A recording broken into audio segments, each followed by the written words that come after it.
Hi friends, welcome to Paras kitchen. இன்றைக்கி இந்த வீடியோவில் என்ன பண்ண போகிறேன்னா, இன்றைக்கி நான் மீன் வாங்கிட்டு வந்தேன். என்னென்ன மீன் வாங்கியிருக்கேன்னு பார்க்கலாம். மீன் கடைக்கு போனேன். மீன் கடையில் நிற்கணுவோ கூட்டம் கொஞ்சம் கம்மியாக தான் தெரிஞ்சுது. ஆனால் மீனெல்லாம் ரேட் ரொம்ப கம்மியாக இருந்துச்சு. அதனால் இன்றைக்கி ரொம்ப கம்மியான ரேட்டில் வாங்கிட்டு வந்திருக்கிறேன். கவளை மீனும் வஞ்சர மீனும் ரொம்ப பெருசுலாம் இல்லைங்க. ரொம்ப குட்டியோண்டு மீன் வஞ்சர மீன். ஆனால் அந்த குட்டி மீனை நான் இது வரைக்கும் பார்த்ததே இல்லைங்க. வஞ்சர மீன் இது வரைக்கும் நானும் பெருசாக தான் பார்த்துருக்கேன். 500 600 சொல்லுவாங்க ஒரு கிலோவோ. ஆனால் இன்றைக்கி ரொம்ப கவலை சைஸில் தாங்க அதே இருக்குது.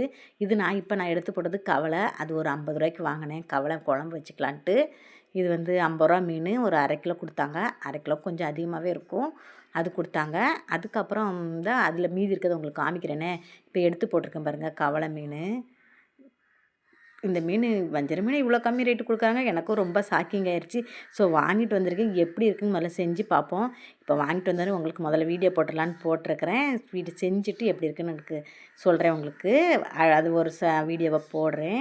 ஆனால் இந்த மாதிரி மீன் நாங்கள் பாருங்களேன், சின்னதாக இருக்குது பார்த்தீங்களா? இந்த மாதிரி வஞ்சரத்தை நான் பார்த்ததே இல்லை. ஆனால் பார்க்க நல்லா ஃப்ரெஷ்ஷாக இருக்குது. ரொம்ப கொலன்னுலாம் இல்லை. ஆனால் வஞ்சர மீன் நான் வாங்கியிருக்கேன். ஸோ 500 600 கொடுத்து தான் வாங்கியிருக்கிறோம். இந்த மாதிரி சின்னதாக வாங்கினதில்லை.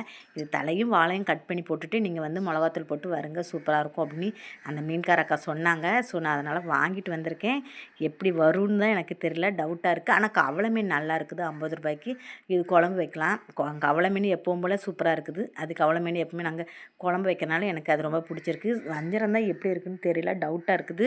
ஆனால் சின்ன வஞ்சரம் ஃபஸ்ட் டைம் பார்க்குறேன். இந்த லைஃப்பில் இவ்வளோ நாளுக்குலேயே கழித்து இப்போ தாங்க ஃபஸ்ட் டைம் பார்த்துருக்கேன் இந்த மாதிரி மீன். நீங்கள் யாராவது இந்த மாதிரி குட்டியாக வஞ்சரம் பார்த்தீங்கன்னா எனக்கு கமெண்டில் சொல்லுங்கள். அவ்வளோதாமே இன்றைக்கி. ஆனால் ரொம்ப ரேட்லாம் இல்லைங்க. இந்த மீன் ரெண்டும் சேர்ந்து 125 ரூபாய்க்கு தான் வாங்கினேன். செம ரேட்லாம் இல்லை, கம்மியான ரேட்டு தான் இன்றைக்கி கிடச்சிது. மீனும் ரொம்ப ஃப்ரெஷ்ஷாக தான் இருந்துச்சு. அவ்வளோதான் friends, bye, C you. Video பிடிச்சா ஒரு லைக் கொடுத்துட்டு போங்க.